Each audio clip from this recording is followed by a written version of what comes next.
Hi Tubies! It's Thursday here on Pagan Perspective and I'm your hostess Arienda Ravenheart. As always, the question or essay as it is in this week is in the box below along with a link to my personal channel. And this week we are covering a topic that is pretty much easy for me. We're discussing our own personal concepts of deity. And this is something that I really love discussing because it's something that everybody connects to differently. And so basically summarising the question essay that we have to discuss this week is that there are three popular concepts of deity according to the person that has sent the question in. One is that God or God energy is like a man-like creature or a man-like being that is like tangible, that lives in the heavens above us and that has human-like qualities. Two, that God or God energy is more like source energy and exists as a ball of energy or a source of power somewhere that is not necessarily tangible. And then three is the concept of deity as both of these things, both tangible and untangible, taking on both human and empathic qualities, but also acts as a source of energy, and which one we best use to describe our own concepts of deity. And I am much more like the third option. I believe in God and Goddess as is described by Wiccan principles, but I also think that God and Goddess are part of a greater like source energy or goddess energy, because it's quite well described in the Corellian books. I don't know whether anybody's read those or not, but it's the first degree Wicca book as laid out by the Corellian Temple of Witchcraft, written by the very lovely Reverend Don Lewis High Corell. I am not plugging his book, it's just one of my favourite books. It's amazing, and although I don't consider myself to be Corellian, it helped explain a lot of things in such a way that I do actually agree with as well. So it's a great book to read, especially for beginners, but also for people who aren't beginners. Doing that first degree book is amazing and definitely worthwhile. So less plugging, more talking.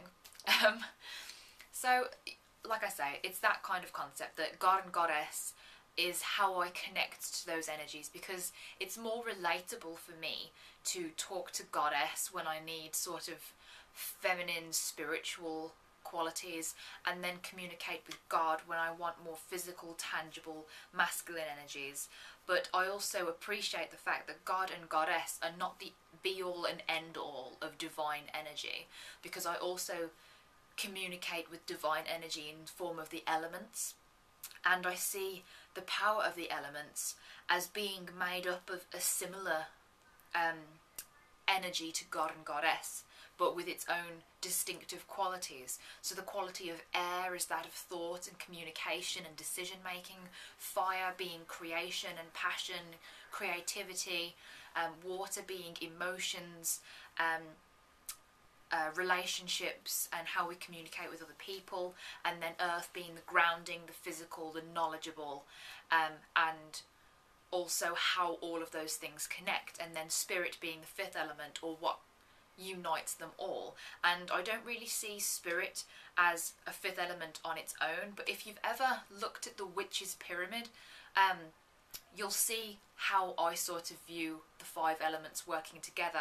It's not like five separate elements with spirit being an own element in its individual rights, but more like the base of a four-sided pyramid where earth, air, fire and water are on the base of the pyramid, and spirit being the tip of the pyramid. That's how I see those energies. And then if you imagine like a beam of light going through the tip of the pyramid, piercing right down to the base of the pyramid, that would be the collective form of all those elemental energies being connected to an even higher source of energy, which I also see as being the source of energy for God and Goddess. Another way of describing it would be in the creation story. It's the Wiccan creation story that I'm on about here, and that is the one where Goddess started out as this intangible force that was out there that was neither aware of itself nor completely unaware, and then it began to stir and to wonder what it would feel like to have feelings, to be able to experience more than just itself. And then this source energy split apart and became God and Goddess, and then God became all that was physical and exploded into the billions of stars and galaxies. And not only that, but that also became all physical animals, plants, life that we have on earth. All of that was God matter, because that was the physical, tangible stuff.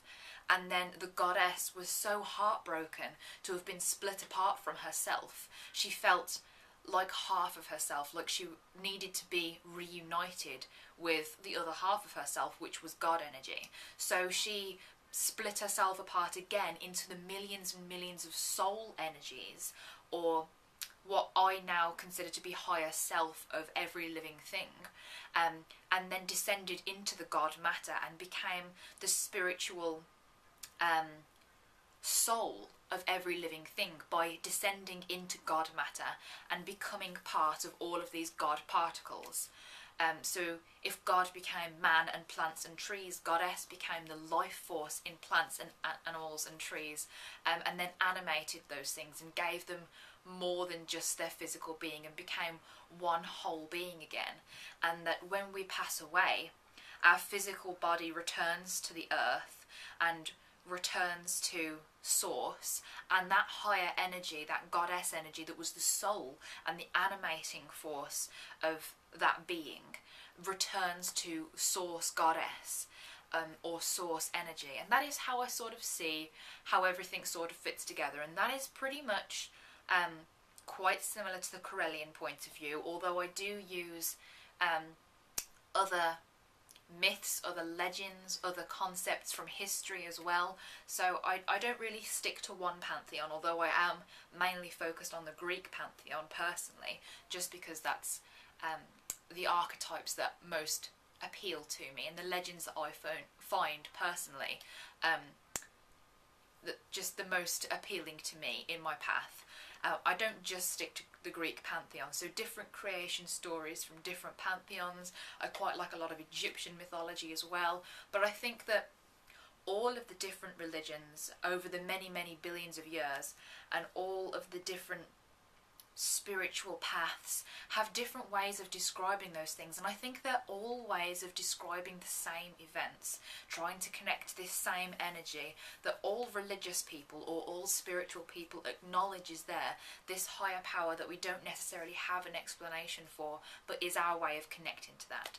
So that is how I personally view it. I hope it's made sense. If you want more information on my sort of opinions on that, have a look at the Corellian books, because they're very interesting, in particular the First Degree book, because that talks a lot about cosmology and the concept of God and Goddess as well.